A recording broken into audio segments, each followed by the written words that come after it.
his story continues to fascinate the nation. Well, certainly O.J. Simpson, since the 1960s, was a hero to many people. He was a football hero in his college days, then on in the NFL. And then after his football career, went into movies, was a comedic actor in movies, and then also a commercial pitchman. I mean, most famously for Hertz, he was in commercials, seen on television all the time, and people thought they knew him and loved him. And then to imagine that this very famous and much admired guy could be responsible for a brutal murder, it was unthinkable to many people. And then in the days after the murder, as evidence mounted, one began to see that this could be possible. This person who we thought we knew, could it be possible that he was responsible for these murders? And then I think there was the event that just really set this in everybody's mind, and it was this Bronco chase. The day that O.J. Simpson was due to give himself up, to be arrested, to give himself up, walk into the police station in L.A. Instead, he became a fugitive from justice, driving through the streets of Los Angeles, being driven through the streets of Los Angeles, followed by police cars, cheering crowds in the street. This was watched on television around the world. By the end of it, this hours-long slow chase through Los Angeles with O.J. Simpson in the back, apparently at times with a gun to his head, threatening to commit suicide.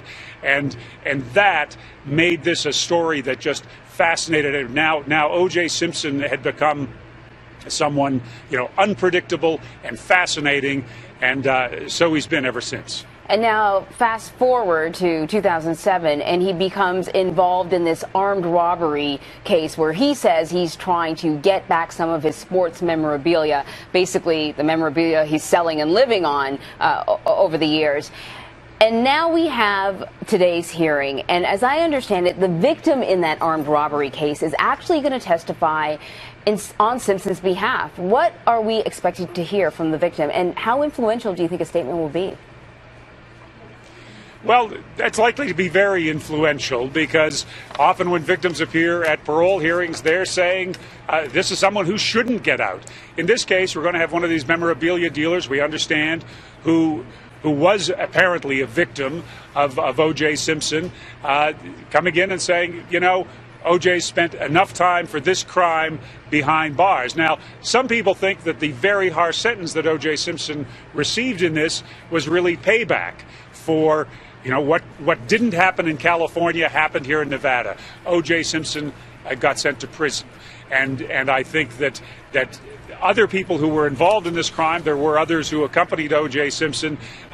In general, they got probation, very short sentences. A short sentence in one case, others got probation or immunity from prosecution. O.J. Simpson alone got this very harsh 9 to 33-year sentence, and I think even for those involved for this crime, I think he shouldn't have been put away so long. Well, we'll be watching closely. John Blackstone, thank you very much. For more now, we turn to CBS News legal analyst Ricky Kleeman. Ricky, I just want to actually start off with what Blackstone said. I'm wondering your opinion. Do you think the harsh sentence that he received was a little bit of payback for being acquitted on the murder case? Well, some people certainly think so, but you have to also look at this. The prosecution was looking for a minimum of 18 years. The defense at the time was looking for a minimum of 6 years. So the minimum was struck smack dab in the middle at 9.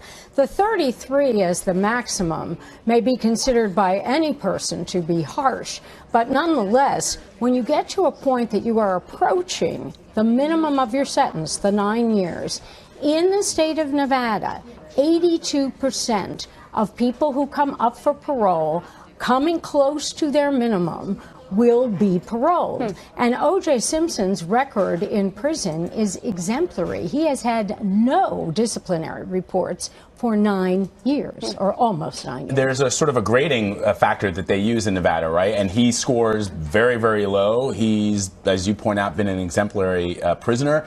And so what other factors besides that are they going to be considering? Well, when you look at the grid, and it really is a grid, and the parole board examiners are supposed to decide dispassionately. They are not supposed to consider the alleged murders in California or the civil settlement the civil verdict for those murders in California. This is strictly by the grid plus discretion. So the grid looks at him, and the lower your score, it is ultimately then the lower your risk.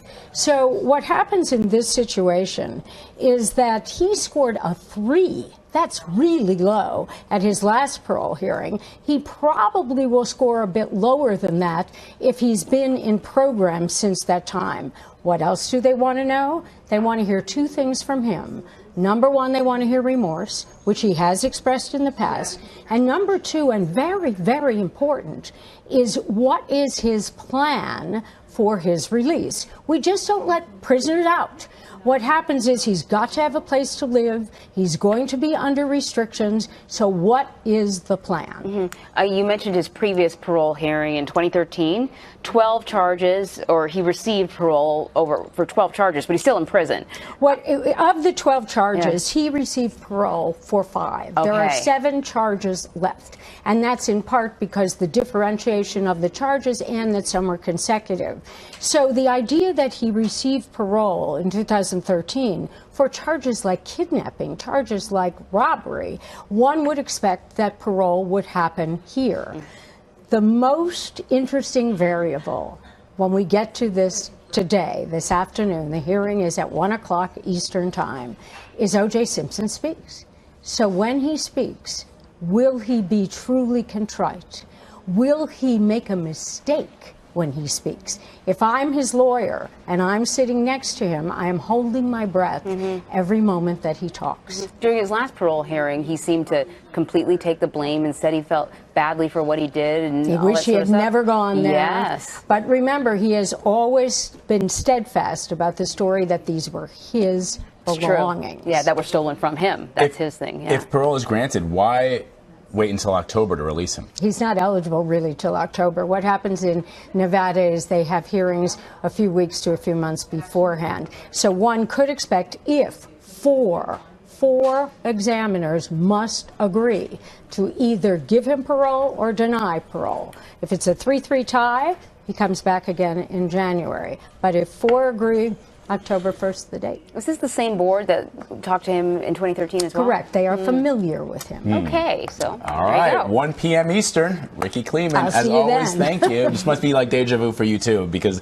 Blackstone, well, John, you, I know we have nostalgia. Bill Whitaker, I've talked to about this. Yeah, I'm sure you guys are just going to be reliving some of those memories. Changed many people's lives in the world of television. Indeed, it did. Ricky Kleeman, thank you very much, and stay tuned to CBSN for full coverage of O.J. Simpson's parole hearing. We will have a team of analysts, including Ricky, beginning at 12:30 Eastern. And